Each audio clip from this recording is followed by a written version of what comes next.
sexta semana do nosso curso de Inteligência Artificial.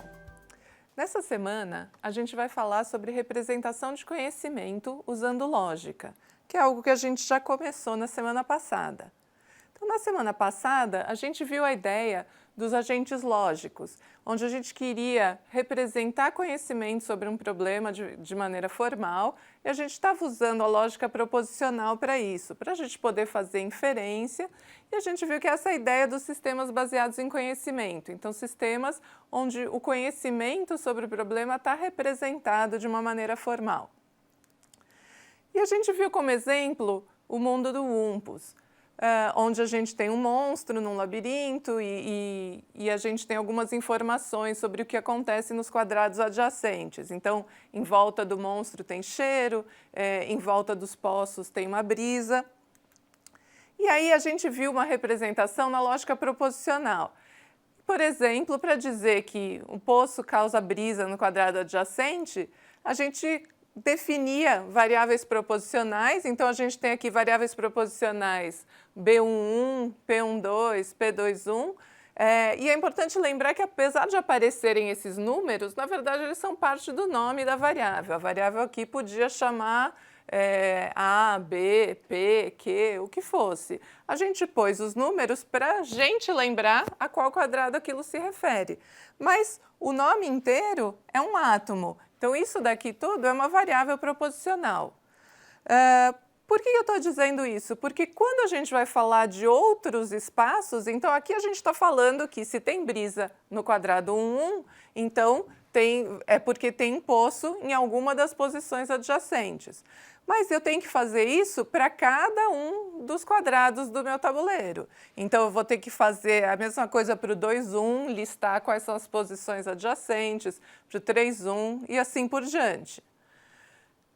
Então, essa não parece ser a melhor maneira de representar o conhecimento aqui sobre esse tabuleiro.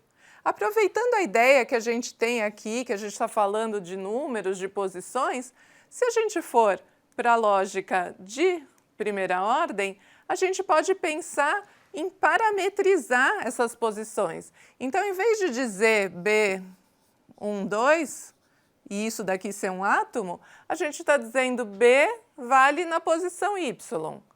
E o que é a posição Y? Pode ser o quadrado 1, 2, pode ser o quadrado 1, 1, a gente vai substituindo. E dependendo de qual valor a gente coloca aqui no Y, a gente vai olhar os quadrados adjacentes aqui no X. Então, vai ver aonde que vai ter um poço. Então, a lógica de primeira ordem, ela permite que a gente expresse todas aquelas asserções com um esquema só. Então, uma fórmula onde as variáveis vão sendo instanciadas de acordo com as posições do tabuleiro. A gente aqui usou uma relação, aqui um predicado, para dizer que duas posições do tabuleiro são adjacentes. A gente pode definir esse predicado dizendo que, bom, eu tenho duas posições adjacentes, então eu vejo a coordenada x e y de cada uma delas. Se o x e o y novos, o x' e o y', são variações pequenas do x e y originais, então ou eu estou um espaço para a direita, ou eu estou um espaço para a esquerda, ou um espaço para cima, ou um espaço para baixo. Então, eu tenho 4 possibilidades de quadrados adjacentes a esse inicial. Então, essa é uma das coisas que a gente consegue representar com a lógica de primeira ordem. E a gente pode representar várias coisas sobre o jogo usando essa mesma forma. Então, eu posso dizer que a gente sabe que quando tem o Wumpus, tem cheiro nas casas adjacentes. Então, a gente usa uma fórmula que é bem parecida com aquela anterior da brisa. Mas a gente pode também colocar conhecimentos que a gente tem sobre o jogo. Só tem um Wumpus. Então, se o Wumpus está em X e o Wumpus está em Y, bom, então X e Y tem que ser o mesmo lugar, porque ele não pode estar em 2 lugares ao mesmo tempo. A gente pode representar também conhecimento, digamos que o Wumpus não pode estar num quadrado que tem um poço. Então, se eu sei que o Wumpus está na posição X, então eu já sei que não tem um poço na posição X. E isso vai me permitir fazer inferências. Então, se eu descubro o cheiro e eu acho que tem o humpus numa posição, eu já sei que lá não tem poço. E aí, se eu sinto uma brisa, eu posso pensar, então, que o poço está numa outra posição adjacente, não na mesma que a do humpus. Então, é importante a gente representar todo esse conhecimento que a gente tem sobre o funcionamento do jogo para poder fazer as inferências e prosseguir a exploração do tabuleiro. O que acontece? Quando a gente estava na lógica proposicional, a lógica proposicional ela só expressa para a gente fatos que podem ser verdadeiros ou falsos. Então, por exemplo, B11 significa que tem brisa na posição 11. Quando a gente vai para a lógica de primeira ordem, a gente quebra essas expressões em pedaços, como se fossem pedaços menores. E a gente não fala só de fatos que são verdadeiros ou falsos, mas a gente pode também falar de objetos do mundo. Então, a gente vai falar de objetos, então o humpus pode passar a ser um objeto, ou um quadrado pode passar a ser um objeto. A gente vai falar de propriedades, relações, funções. E para ver alguns exemplos aqui no mundo humpus, a gente pode pensar em objetos, como eu falei, sendo humpus, quadrados, pode ser o ouro que a gente está buscando, o agente, isso pode ser considerado um objeto. A gente pode falar das propriedades, então nesse mundo, por exemplo, uma propriedade é ter brisa num certo quadrado, outra propriedade ter cheiro num certo quadrado. Aqui a gente pode falar também de relações. Então, a gente viu um exemplo que é a relação entre dois quadrados, dizendo que eles são adjacentes.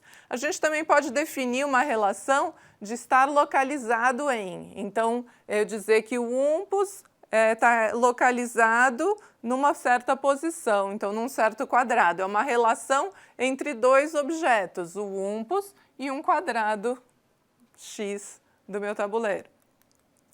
Além disso, a gente pode usar funções. Então, dado um quadrado, eu posso ter uma função que me diz qual que é a coordenada x dele, uma função que me diz qual que é a coordenada y.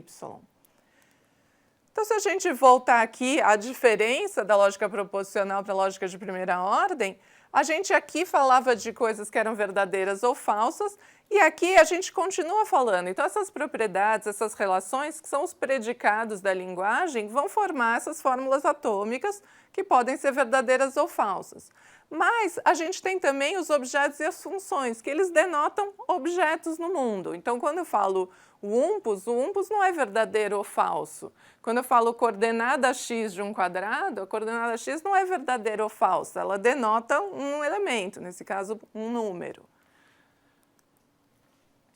E o que é importante é que quando a gente vai fazer a representação do conhecimento, não tem uma receita única. A gente vai ter que pensar e escolher uma representação.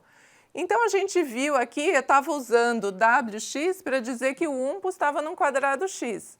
Mas a gente pode pensar numa outra representação em que o humpus é um objeto, aqui uma constante da minha linguagem, e eu vou usar um predicado localizado em, dizendo que o humpus está localizado na posição x.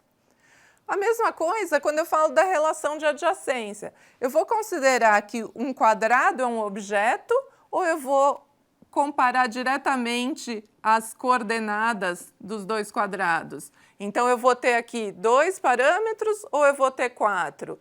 Esse x aqui é o quadrado, e aí eu tenho que aplicar a função coordenada x para pegar uma das coordenadas, ou esse x já é a coordenada daquele quadrado.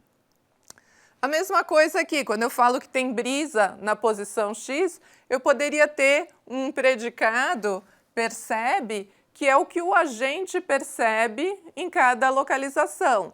Então, aqui eu estou dizendo quem percebe, aonde percebe e o que percebe. Então, o agente, ele percebe na posição x que tem brisa. Então, são representações bastante diferentes para o mesmo conhecimento que a gente tem, que a gente representaria da mesma forma na nossa linguagem natural. Mas na hora de ir para a lógica, a gente tem que fazer essas decisões. E isso é o que a gente chama de decisões ontológicas. É a escolha dos objetos e como a gente vai classificar eles, de quais objetos a gente vai falar. e é um passo muito importante para a gente poder começar a representação de conhecimento. E aí a gente vem para um aspecto que é um aspecto de engenharia, não tem uma receita pronta, não é como um procedimento de inferência, um algoritmo que roda. Aqui é uma questão de uma área que a gente chama de engenharia de conhecimento. Então, como que a gente vai decidir a maneira de representar o conhecimento, né, do domínio e poder executar, usar o conhecimento para chegar numa solução para o problema?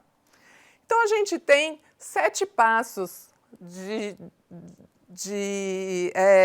tarefas que a gente tem que fazer para a gente conseguir chegar até a solução do problema num sistema baseado em conhecimento. Então, a gente tem, o primeiro é definir a tarefa. Parece óbvio, mas a gente quer saber exatamente qual a tarefa, os tipos de perguntas que a gente quer responder, porque isso vai influenciar aquela escolha ontológica. Então, como que eu vou representar cada coisa? E aí, eu vou pensar que tipo de conhecimento é relevante para aquilo. A gente já vai ver um exemplo de cada um desses passos. Depois de saber que tipo de conhecimento relevante que eu quero representar, a gente vai fazer essa parte da escolha ontológica, definir qual vocabulário que a gente vai usar. Quais são os predicados, as funções, as constantes. Depois a gente vai codificar conhecimento geral sobre o domínio. Depois a gente vai passar para a quinta etapa, que é codificar a instância particular do problema que a gente está querendo resolver. Depois que a gente tiver, aqui acaba a fase inicial de representação, a gente vai então pensar nas consultas que a gente quer fazer. Quais são as perguntas que a gente quer fazer para aquela base de conhecimento, que são as perguntas que a gente quer que devolvam para a gente a solução para o problema que a gente tinha em mente no início. E no fim, conforme a gente vai formulando consultas, a gente vai percebendo que às vezes não está muito bem formulado o conhecimento e a gente vai entrar numa fase de depuração. Então, corrigir eventuais problemas. Se a gente for olhar cada fase, fica mais fácil de entender. Então, para isso, a gente vai usar um exemplo aqui, que é um circuito lógico que faz soma de bits. Então, a gente tem cada uma dessas entradas, 1, 2, 3, vai ter um sinal, 0 ou 1, vai entrar um bit, e aqui a saída 1 e 2 vão sair os sinais. E aí a gente tem portas lógicas aqui, ou exclusivo, ou a porta E, e a gente vai representar isso daqui para poder verificar se esse circuito está bem montado. Então, passando cada fase, a primeira é identificar a tarefa. E isso é essencial para a gente poder depois definir o vocabulário. Então, o que a gente quer saber? A gente quer saber se a adição está correta. A gente quer saber, responder perguntas como, se eu tiver as entradas todas 1, o que vai sair da porta A2? Esse tipo de consulta que a gente quer fazer. A gente não quer saber quanto vai custar a produção desse circuito, quanto o circuito gasta de energia. Então, a gente não precisa se preocupar com esses detalhes. Para resolver aquela questão, que é verificar o funcionamento do circuito, qual que é o conhecimento relevante? A gente tem que saber que um circuito ele é composto por cabos e portas, quais são os tipos de portas que eu tenho, que uma porta recebe sinais, né, 1 ou 2 sinais de entrada e vai produzir um sinal de saída. E eu não preciso de conhecimento sobre o tamanho de cada porta, o comprimento de cada cabo que liga as portas, forma, cor, tudo isso é irrelevante para a minha tarefa.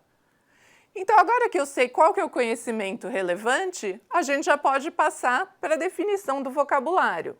Qual que é o vocabulário que a gente vai usar? Então, eu vou falar de constantes aqui, os objetos, eu vou ter constantes que denotam, por exemplo, as portas do meu sistema. Aqui eu tenho o circuito todo. E aí a gente vai falar de terminais. Então, cada porta ela vai ter os terminais, que é onde entra ou sai o sinal. Eu poderia escolher entre representar cada terminal com um nome, uma variável, né, proposicional, que é um bloco, uma coisa só, ou eu posso quebrar isso e dizer, usar um símbolo funcional, falar, isso daqui é a entrada número 1 da porta X1.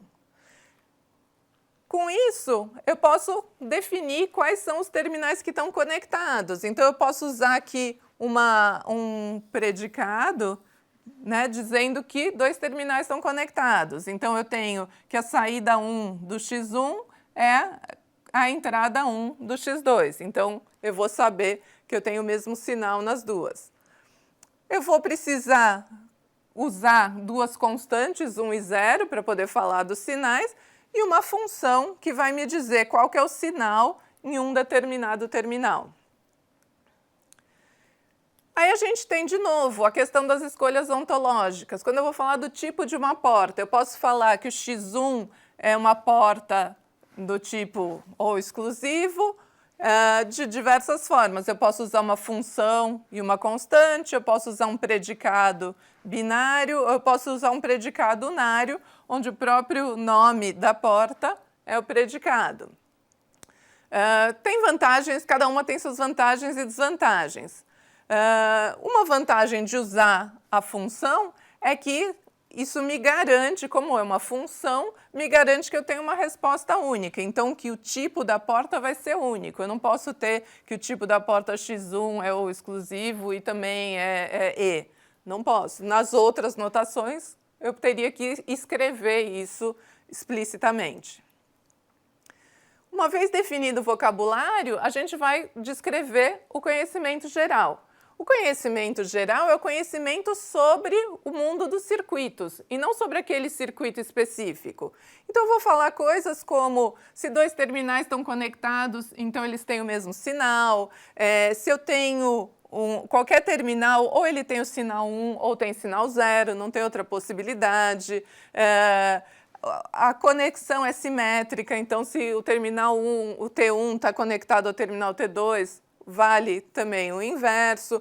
E a gente descreve também o funcionamento de cada porta. Então, eu posso dizer aqui, se eu tenho uma porta qualquer e ela é do tipo OR, né, então ela é um OR, se aqui, o sinal da saída dele só vai ser 1 se tiver pelo menos uma entrada que é 1.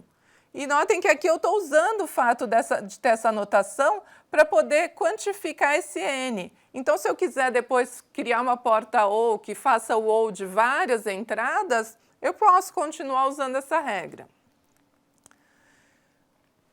Uma vez codificado o conhecimento que a gente tem geral sobre como funcionam os circuitos, a gente vai passar para a instância específica, ou seja, vai olhar para aquele circuito que eu tenho do meu problema e vai dizer, naquele circuito eu tenho uma porta X1, que é do tipo OR exclusivo, eu tenho uma porta 1, que é do tipo E, e a gente vai dizer quais são as conexões que tem entre as diversas portas.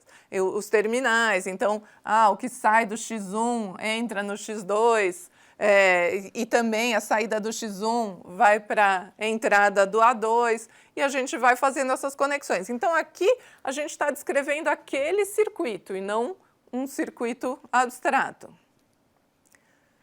Depois de ter descrito, a ideia agora é que a gente pode fazer consultas, fazer perguntas. Então, por exemplo, se eu quiser saber que tipos de entradas, quais combinações possíveis de entradas vão fazer com que o circuito devolva na primeira saída 0 e na segunda saída 1. Então, como que a gente faz essa pergunta? Bom, a gente vai formular essa pergunta como uma fórmula da lógica de primeira ordem. Então, eu quero saber se existe I1, I2 e I3, que são os 3 valores de entrada, tal que eu vou ter o sinal aqui, eu vou ligar com as 3 entradas do circuito, eu vou ligar aqui as saídas do circuito, e eu quero saber quais são as combinações possíveis que vão me dar nas saídas 0 e 1. E aí, se a minha base de conhecimento estiver definida de maneira correta, quando eu tentar fazer essa consulta num mecanismo de inferência, ele vai me devolver os valores possíveis para I1, I2 e I3. Por exemplo, que o primeiro vale 1, o segundo vale 1 e o terceiro vale 0. E, por fim, vem a fase de depurar, então corrigir problemas que a gente tinha na base de conhecimento.